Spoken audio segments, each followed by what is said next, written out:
Sou Mãe, Insights da Vida Materna, um podcast de Somaia Thomas. Olá, sejam todas e todos muito bem-vindos.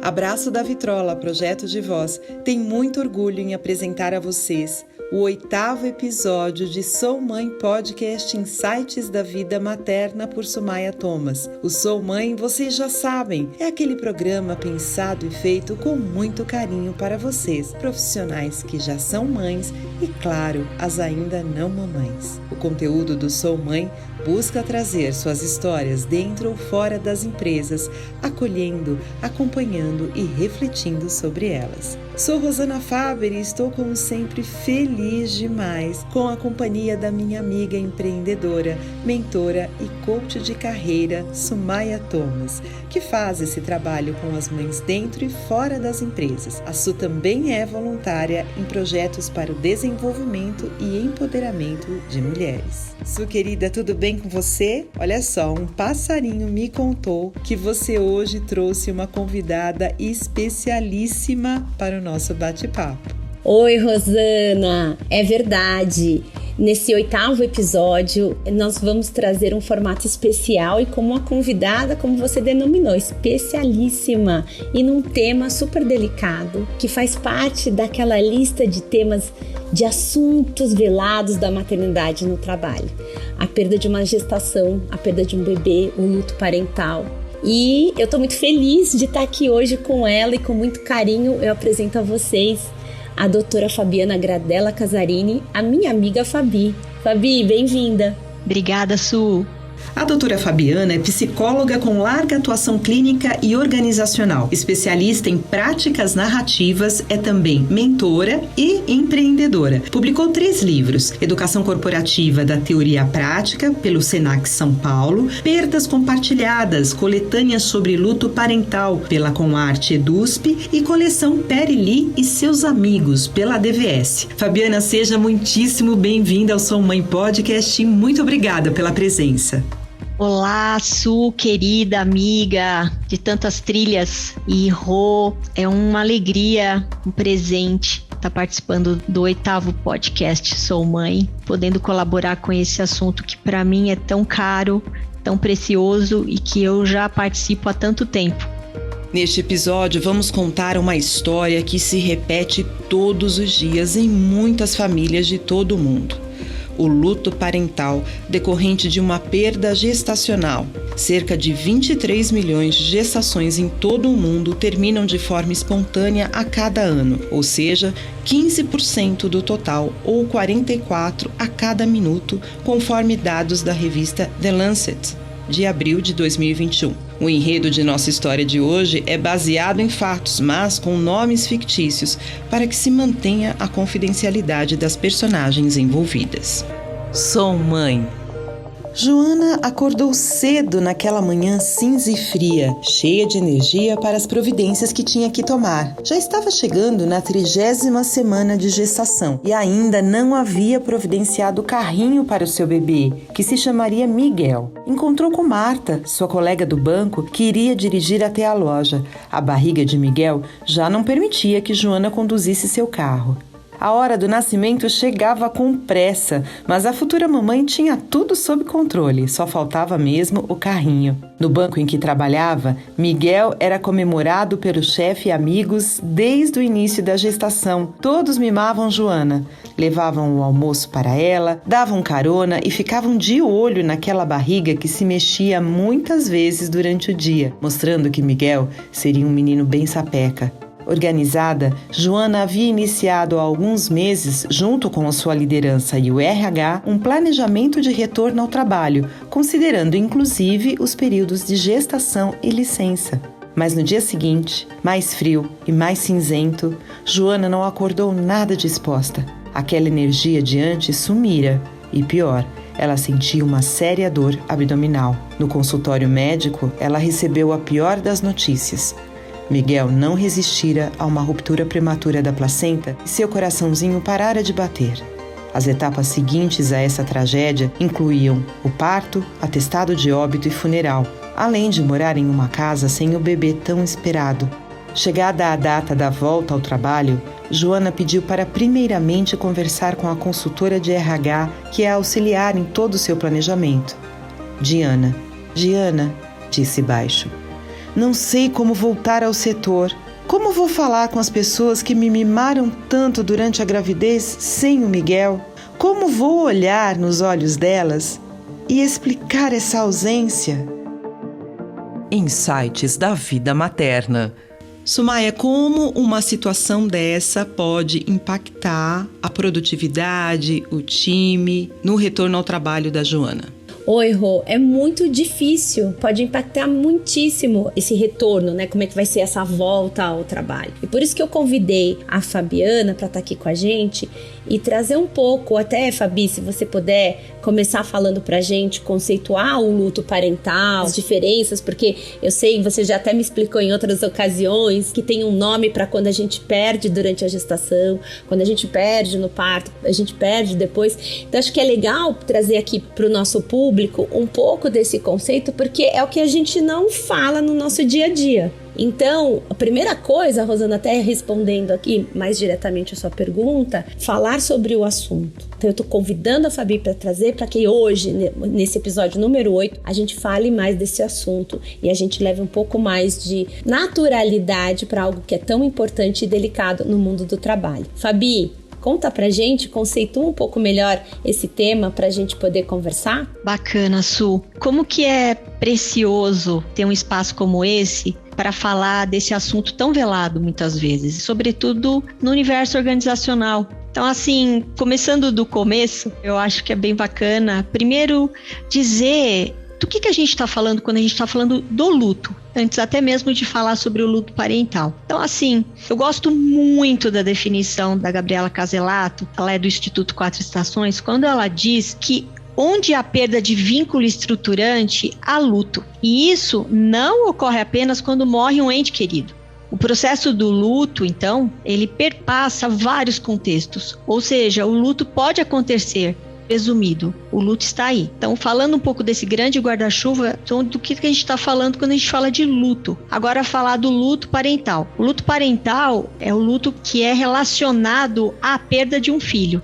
Luto parental. E aí, falando da perda da história, que a história conta, que é o luto gestacional. Então, você tem o luto gestacional ou neonatal, que quando que isso acontece? Como que a gente define esse lugar, né? Então, porque luto é luto. Do que lugar que a gente está falando, independente de ser luto perinatal, parental, luto que seja. Quando a gente fala luto, de que lugar que a gente está falando? Acho que é importante as pessoas ouvirem um pouco disso, porque isso é um assunto que quase nunca e nada as pessoas falam. Então, assim, o que caracteriza um momento de luto? Porque às vezes as pessoas não sabem. Ah, será que eu tô em luto? Porque as pessoas me fizeram várias vezes essa pergunta. Nossa, eu tô sentindo isso. Será que isso é luto? Né? Então, as pessoas não têm clareza de que território que a gente está falando quando a gente fala de luto. Isso é uma questão. Então, o luto parental.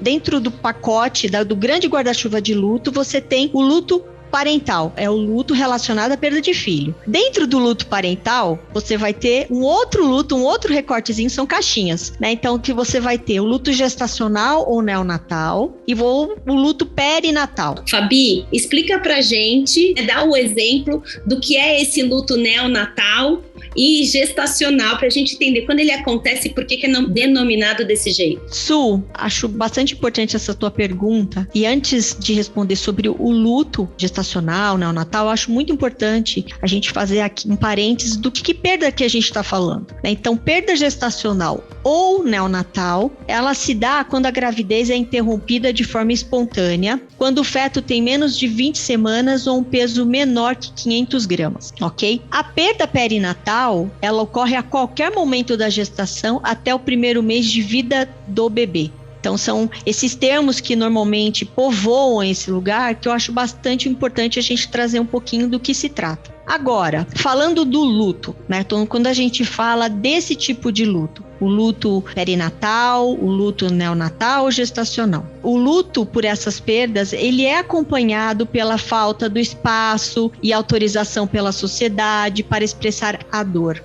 E é o que chamamos de luto não reconhecido, porque não existe esse espaço. Ou essa dor é muito subestimada, o luto é negligenciado.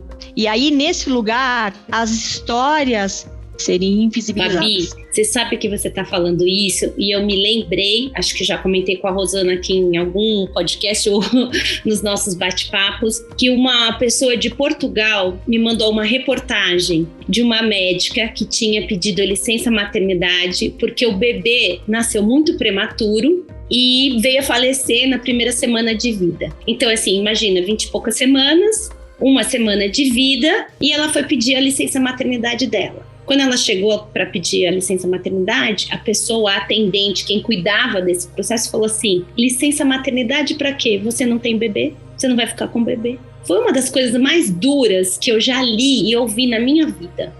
Dá até vergonha de publicar um negócio desse, mas ao mesmo tempo é isso que a gente está trazendo aqui. A gente tem que falar desse assunto e que é esse ponto que você traz aqui que eu queria continuar aprofundando, essa invisibilidade. Então, assim, se você não tem um neném, por que você precisa tirar a licença maternidade? Por conta desse luto, por conta desse respeito a uma vida que existiu. É por aí, Fabi? Acho que primeiro, eu acho que é um assunto que sim precisa ser dito e ser dito também nos espaços organizacionais, porque as pessoas desconhecem que existe por lei esse direito à licença maternidade e que as pessoas podem recorrer a isso. Então, essa falta de conhecimento do direito que você tem, né, faz com que você se sinta ainda mais negligenciado. Então, eu falo que assim, por isso que eu acho esse espaço que vocês estão oferecendo nesse podcast tão precioso. É porque me parece que é muito fácil negligenciar esta perda. É isso que me parece, porque não existe uma materialidade. Mulheres muito além de março. Eu quero trazer aqui uma questão que a Su já me perguntou sobre a questão das histórias invisibilizadas, porque eu acho assim, cabe falar um pouquinho mais delas, né? E eu vou trazer aqui um pouco de reflexão para o nosso ouvinte. Quais são os espaços que esses pais enlutados ou as oportunidades que eles têm para contar a história desse filho que não chegou a nascer, por exemplo, no caso de uma perda gestacional. Ou se nasceu, viveu muito pouco tempo. Às vezes a vida se deu por um breve período e foi vivido, por exemplo, numa UTI. Esse filho teve como relacionamento apenas seus pais. Como que você, de fato, amplia isso para que as pessoas também reconheçam como histórias que vão estar dentro dessa constelação, dessa comunidade que esses pais participam? Eu vou trazer aqui um trecho de um desenho que eu acho muito significativo, que é o do Rei Leão, para ilustrar um pouco o quanto que a invisibilidade ela se dá. Uma vez que as nossas histórias a gente constrói com a comunidade, a gente constrói com as pessoas, a gente não constrói história sozinho. Lembram daquela cena que o conselheiro do Rei Leão, ele estava segurando o Simba. Simba tinha acabado de nascer. Então tinha uma pedra e toda a comunidade estava lá aguardando a chegada e essa apresentação do Rei Leão. A partir daquele momento, teria o corpo, ele estava apresentando literalmente o corpo do Simba. E ele estava apresentando a partir daí a possibilidade de um corpo de histórias acontecer. E aí, num caso de uma perda gestacional, não existiu essa pedra. Num caso de uma UTI, não existiu essa pedra para a comunidade.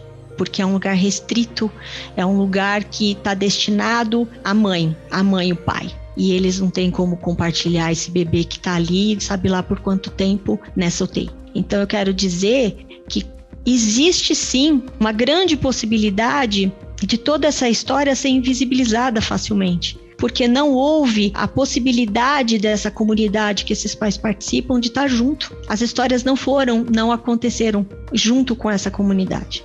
Só para ilustrar um pouquinho do que a gente está falando sobre histórias invisíveis. Insights da vida materna. Sumaia, aí falando então do retorno da Joana à empresa, do retorno dessas mães à empresa, existe um certo tabu a respeito disso. Por que ninguém fala sobre esse assunto na volta dessa mãe que teve essa perda? É um rótulo? O que é exatamente? Então, nossa, eu acho excelente essa sua pergunta, porque... E acho que esse é o tema central do podcast de hoje. Nós no entorno, nós que não perdemos esse bebê, ou não estamos vivendo o luto, ou não tivemos essa experiência em nenhum momento da vida, porque pode ter acontecido com outras pessoas, nós no entorno, de maneira geral, gestor, outro colega, enfim, quem tá lá no dia a dia, não sabe falar sobre isso. A gente não sabe abordar isso. Como é que a gente fala? Eu já me lembro de vários cafés que eu tomei com o Fabi, e aí eu falei assim, eu não falei pra não ficar chato. Não falei porque é tão difícil. É por conta do seu eu, não é por conta daquela mãe que perdeu, daquele pai que perdeu, é por sua conta. A dificuldade é sua, porque talvez, muito provavelmente, e a Sheryl Sandberg no livro do Plano B, que é onde ela conta a perda do marido dela, como foi bom depois que as pessoas começaram a endereçar o assunto, porque as pessoas passavam na porta da casa dela, né, aqueles condomínios americanos, olhava tipo assim, falo com você ou não falo com você? Deixava uma coisa na porta, mas não falava com ela. Porque todo mundo tem medo de falar do assunto. Então, no caso da Joana, assim, como tocar no nome Miguel? Ai, meu Deus, e se vier um cliente no banco e chamar Miguel, como é que a Joana vai ficar? Que tal seria combinar com a Joana, falar assim, Joana, como você se sente quando a gente tiver aqui um novo cliente? Olha, hoje tem na sua agenda, você vai atender uma pessoa, o nome dele é Miguel. Como que você se sente para tratar isso? O não falar, eu acho, e aí eu quero que a Fabi traga aqui o comentário e a expertise dela, o não falar é o pior, que se relaciona com essa história, né? Simba foi apresentado, Miguel não foi apresentado no caso da nossa história. Então eu não sei como falar sobre ele porque eu não conheci ele. Sim, mas você conhece a Joana, você conhece a história, aquilo tá acontecendo no dia a dia. A gente precisa trazer um pouco mais de naturalidade por esse assunto. Não é que ele é fácil, mas faz parte da vida. É um assunto que eu acredito de coração que a gente tem que trazer um pouco mais de naturalidade, não, mesmo não sendo fácil. Mas ele é muito acolhedor quando você fala assim, como você está? Você quer falar sobre isso? O que você vai fazer com relação às coisas do Miguel? Como foi pra você tal dia? Não é uma coisa que a gente tem uma fórmula, né, Fabi, do exatamente como falar, mas o não falar parece ser a pior das ações. O que você diz pra gente? Nossa, Su, eu tava te ouvindo aqui e um universo começou a se abrir aqui diante de mim. É muita coisa. Acho que primeiro, eu acho que é um exercício constante da gente se colocar num lugar de escuta e quem tá diante de mim? Que histórias são importantes para ela? De que forma ela deseja que eu esteja nesse momento para ela? Né? E assim, quem vai dizer é a pessoa. Com a melhor das boas intenções, as pessoas, elas acabam querendo enxertar o silêncio, elas acabam querendo incluir coisas no silêncio que pouco ajudam o enlutado. Às vezes o silêncio é muito sábio, ele carrega muita potência se você estiver inteiro naquele lugar. Às vezes o silêncio é necessário, você está do lado da pessoa e fala assim, eu estou junto com você. Mas eu estou junto. E o junto, às vezes, fala muito mais do que palavras naquele momento, mas você tem que estar muito sintonizado no outro, você tem que se permitir efetivamente estar nesse lugar, né? Eu acho que esse é um primeiro ponto. Fabi, mas eu queria te trazer uma coisa que eu já ouvi muito, e já até passei por isso, mas em momentos completamente diferentes, que é assim, é a pessoa negar. Então a pessoa chega e fala assim, oi Maria, como você tá? Quer falar sobre isso? Não quero falar. Não, eu tô bem, vai dar tudo certo. Sabe aquele momento da negação? Que você nega que tá muito ruim ou que tá muito difícil? Você acha que pode ser uma boa dica? Então assim, tá bom, você não quer falar, mas eu vou ficar aqui sentada do seu lado. É por aí, assim, de perceber, quando você diz assim, de estar por inteiro, eu estou junto com você, essa pode ser uma dica para quem está nos ouvindo, de estar junto em silêncio. Claro que tudo depende de quem é a pessoa, mas eu queria que você trouxesse um pouco da tua experiência, de como as pessoas que estão ali com uma boa intenção, que estão ali talvez no exercício da empatia, de como deve ser difícil esse lugar, mas é claro, eu nunca vou saber porque eu não tô vivendo ele como você, mas tá lá na intenção de ser um suporte, um apoio, de fazer uma coisa boa, mas recebe em contrapartida o não, eu não quero falar sobre isso, não, tá tudo bem, não. O que você diz pra gente? Eu digo que você não precisa fechar a questão, você pode deixá-la em aberto. E como você mesmo disse, depende muito de quem é essa pessoa que você está acolhendo, né? A intimidade que você tem com essa pessoa, a relação que você tem com ela, né? O quanto que, de fato, essa relação permite mais ou menos. Mas eu acho que é deixar claro para a pessoa que você está lá para ela, como ela desejar. Porque quem vai dar o norte da onde que você tem que estar é a própria pessoa. Agora, não custa você estar atento a essa pessoa. Porque, de repente, a pergunta que você fez naquele momento não cabe, mas no segundo momento cabe. Então, não encerrar a questão, respeitar o tempo da pessoa, que num luto não é linear. Eu falo que é em espiral. Quantas vezes já não ouvi de enlutado, ninguém me pergunta mais, né? Porque talvez no primeiro momento ela deva ter respondido assim, não, tá tudo bem, não quero falar sobre isso. E a pessoa, ponto final. E de repente, não, é assim, tá bom, ela não quer agora, mas será que ela não quer sempre? Ela não vai querer nunca, né? Então é assim. E aí você tá atento, mas vai depender muito do espaço que a pessoa te oferecer. E essa pessoa tá inserida em qual relação tua? Uma coisa é tua irmã, outra coisa é uma pessoa do trabalho, o quanto que você tem de relacionamento e intimidade com essa pessoa do trabalho. Mas eu acho que tem que estar claro pra pessoa que você vai estar como ela desejar. Você não tá querendo impor algo pra ela, como ela tem que viver o luto. Porque o que irrita demais o enlutado é quando as pessoas começam a dar receita de bolo pra ele quando ele tá na pausa. Mas ele tá na pausa dele porque ele precisa, às vezes é muita coisa para a pessoa digerir ao mesmo tempo. Então parece que a pessoa tá sem movimento nenhum, mas ela tá no movimento interno. Então eu falo, receita de bolo para enlutado é algo que incomoda em profundidade, porque eu já ouvi enlutado falando assim para mim, poxa, a pessoa não tá me ouvindo, a pessoa quer me entuchar isso, ela quer que eu faça academia agora, eu não quero fazer academia, sabe? E aí você tá oferecendo nada para ela, porque não tá ressoando para ela a tua proposta. Bate e volta, né? Bate e volta. Um podcast de Sumaia Thomas. Fabi, queria trazer duas coisas dessa sua última fala. Uma delas é assim, essa coisa de entuchar as coisas, as gestantes sempre ouvem, né? Que eu sempre chamo aqui no podcast de os pitaqueiros de plantão começam a falar, olha, agora que você tá assim, você tem que dormir muito. E eu brinco, agora que você tá gestante, você tem que dormir muito. Eu falo assim, dá pra estocar sono? Porque se desse, a gente fazia. E a outra coisa é sobre esse termo, enlutados. Esse é um termo mais técnico, porque eu de verdade fui aprendê-lo com você. É uma coisa que as pessoas que vivem o luto se autonomeiam, né? Assim, conhecem. Como é que é esse termo? Assim, é comum, as pessoas falam com facilidade, é uma coisa mais técnica? É bom falar isso? Enlutado. Fala pra gente.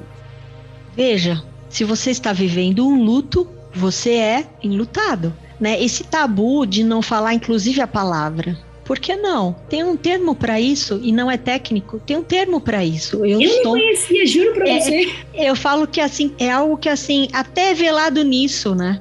Por que não poder dizer que você é enlutado? E você não vai estar enlutado para sempre. Eu já ouvi assim as pessoas dizerem, uma vez que você perdeu o filho, você será enlutado a vida toda. Eu discordo. Eu acho que luto é um período que não tem tempo para acabar, cada um tem o seu. Luta é singular, particular, cada um vive do seu jeito. Então, assim, é para sempre? Não, porque você, de alguma forma, ao longo da tua vida, você vai organizar esse vínculo que foi rompido. Esse momento do processo disruptivo que o luto te oferece é um momento. Eu não tô dando tempo para ele, mas é um momento que você tá se organizando a partir dessa experiência ou desta vivência que é singular na tua vida e que teve implicações e que te ofereceu sair de lugares e considerar, por exemplo, no caso da perda de alguém importante, que você não vai ter mais essa pessoa fisicamente com você. Queria só fazer um parênteses, Su, já que você está trazendo essa questão, que é assim, que eu acho que também é muito importante. Perda e luto. Acho que são dois lugares. Você pode perder e não necessariamente viver um luto. Então você pode ter a perda com o luto e você pode às vezes só ter a perda. Fabiana, todo mundo que perde um filho na gestação vive esse luto? Então, Rô, eu perguntaria, e trazendo a definição da Gabriela Caselato, nesse caso, houve uma perda de vínculo estruturante para esses pais? Outra pergunta, o que representava a gestação para eles? O que representava esse feto para eles? Nem todos consideram que perderam um filho, dependendo do tempo da gestação. Por exemplo, todo o processo precisa ser considerado e respeitado em sua singularidade. A gente precisa muito ter esse exercício de olhar a história sendo particular e singular que está diante da gente, né? Então, assim, o que a pessoa apresenta? Como que ela apresenta essa história, né? Então, ela teve uma perda, mas ela se percebe perdendo naquele momento o que efetivamente, o que representa essa perda para ela, até para que ela saiba que se ela está em luto ou não, tudo que ela está vivendo a partir dessa perda. Então, por isso que eu acho importante, né, essa questão assim, então quer dizer que se eu não estou sofrendo por essa perda, então eu estou com um problema. Porque vai para outro lado também, né? As pessoas falam assim, nossa, eu consegui lidar tão bem com essa perda de 8 semanas da minha gestação, será que tá acontecendo alguma coisa errada comigo? Porque vai para uma outra ponta. Então, o que eu quero dizer é que, assim, a melhor coisa que a gente pode fazer é, tá bom, que história que a pessoa tá me contando? O que isso representa para ela? Como que é a vinculação dela com isso que ela perdeu? Com esse feto, com esse bebê, com esse filho, ou como ela deseja chamar? Porque é ele que é expert na sua própria história. Eu acho que tá aí que tá a grande questão. Você tá aqui para colaborar como esta pessoa está desejando a sua presença. Ou não. Ela também tem o direito de dizer não quero. Mas assim, a história é dela. Ela que é a detentora do saber sobre essa história. E você precisa ter esse exercício. Eu acho que de escutar e acolher com essa inteireza, com essa atenção. Maravilha, Fabi.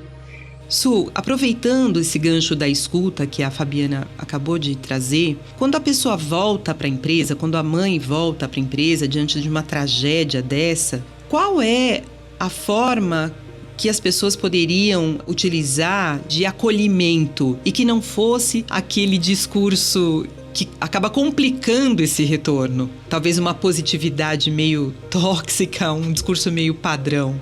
Excelente, Rô, também esse seu questionamento, porque eu, como coach, sempre sou fã das perguntas. A pergunta, ela não julga, ela oferece uma curiosidade, ela demonstra um interesse, demonstra que você está ali num exercício da empatia, visitando o lugar do outro. Então é através da pergunta que você oferece a tua melhor escuta. Então, do como se sente. Porque a pessoa, quando eu atendo, de uma maneira geral, as mulheres, as mães querem ser acolhidas. Elas querem se sentir acolhidas. Mas como eu vou acolher Maria de Joana é diferente. De Joana para Roberta, para Fabiana, para Sumaia, é diferente. Como é que cada um se sente acolhida? Como é que eu te ajudo? Como é que eu te apoio nessa volta? Né? Qual é a pergunta que você vai saber de acordo com aquilo que a gente estava falando anteriormente? Quem é o outro com quem você está se relacionando? Então eu queria convidar a Fabi para voltar aqui, para ter uma fala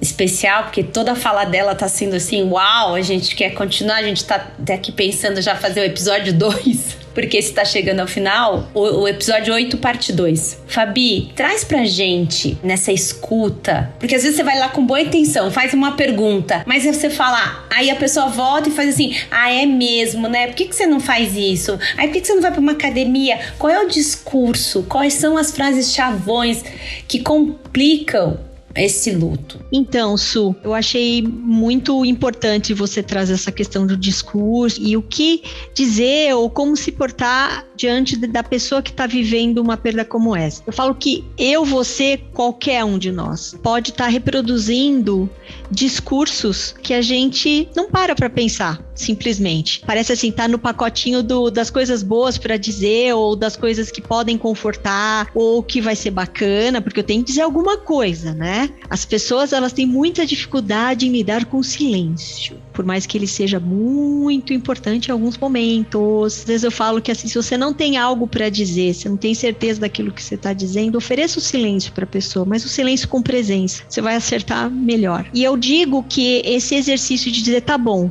o que na verdade está me envelopando nesse momento? Que tipo de afirmação, que tipo de discurso que eu fico reproduzindo e que de fato eu não sei qual vai ser o desdobramento disso. Então, dando alguns exemplos, né? Quando alguém perde um bebê na gestação ou com muito pouco tempo de vida. Então, assim, você logo terá um outro bebê, né? Um outro filho. Meu Deus, não, né? Não é verdade isso para todo mundo. Você é nova. Você é novo. Nossa. E assim, eu vou dizer que pro lutado vai falar, bom, essa não é a questão. Posso até ser nova, mas a minha idade aqui não é a pauta da conversa. E se eu vou ter outro bebê ou não, é para uma outra história, para o outro capítulo que eu vou escrever depois que eu tiver organizado esse que eu tô vivendo. Eu já ouvi muitas mães me reportarem essa frase com muita indignidade, sabe? De um jeito assim, muito incomodada. Porque vai falar, poxa, é como se eu estivesse comprando uma caneta, uma Bia que é assim, tá bom, você vai ter outro. Você pode ter outro, mas esse outro nunca vai ocupar o lugar deste que eu perdi. Ele teve uma história. Ele é um filho dentro dessa constelação minha. Então, por favor, respeite. É quase se desse uma legenda assim, por favor, dá pra você respeitar? Que assim, eu posso ter 300 depois dele, mas ele é ele. Sim. Foi melhor assim. Então, por exemplo, quando a pessoa ela tá numa gestação complicada, que já foi identificado que aquele bebê, por exemplo, tá com problema. E ele vai nascer com problema. Ele vai nascer e vai morrer. Por exemplo, a pessoa chega com essa pérola pro outro, achando que assim você tá dando um suporte bom, né? Foi melhor assim. Ai, Deus quis assim. Quando a pessoa entra nessa questão da religião, ai, Deus quis assim. Vocês nem vão sentir tanto, já que quase não conviveram. Essa é uma... Conseguem piorar, né? Ou até mais, né? Falar assim, poxa, segue sua vida, segue adiante. É como se você falasse assim, mantenha, olha, a pessoa morreu, então ela tá no capítulo anterior da sua vida, que eu vou trazer talvez muito brevemente, porque daria para um outro podcast, só um recorte de um trabalho muito belo do Michael White, das terapias narrativas, quando ele diz que do dizer adeus para dizer olá novamente. Então você vai ter muitas despedidas, e ninguém tá negando isso. A pessoa não vai estar mais aqui, corpo, com você, né? Você está se despedindo de todas as histórias que você poderia construir com ela a partir deste presente momento. Você não vai ter mais essa possibilidade. Mas isso não significa que você não possa dizer olá para essa pessoa e levá-la consigo, fazendo parte, honrando essa história, honrando a memória, honrando essa pessoa na sua vida. Tanto é que ele fala assim que às vezes a pessoa entra num luto mais complicado porque ela realizou esse dizer adeus, foi muito bem sucedido ao dizer adeus, né? Assim, enterrou tudo, de fato, assim, definitivamente, você não precisa enterrar tudo. Você tem que enterrar aquilo que é preciso. Então, essa coisa de falar também, nossa, você tá em luto, né? Porque você tá lembrando do seu filho. Não, você vai lembrar sempre. Ele morreu, mas você tem memória com ele, você tem história com ele, você vai querer honrar essa história sempre. E as pessoas confundem isso com luto. Nossa, ela tá querendo falar de novo daquele bebê que ela teve há 6 meses, acho que ela não tá bem. Será?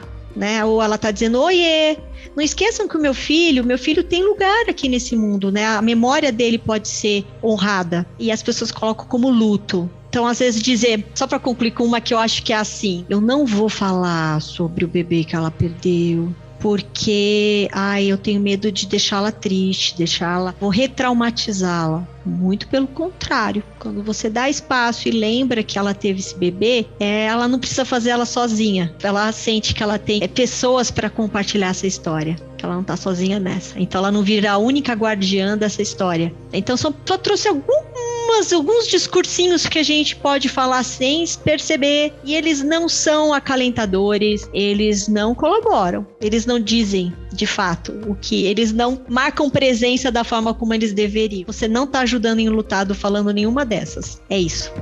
Sou mãe. É que agora chegou a hora de dizer adeus, para daqui a pouco a gente poder dizer olá de novo para você numa próxima parte. Vou adorar.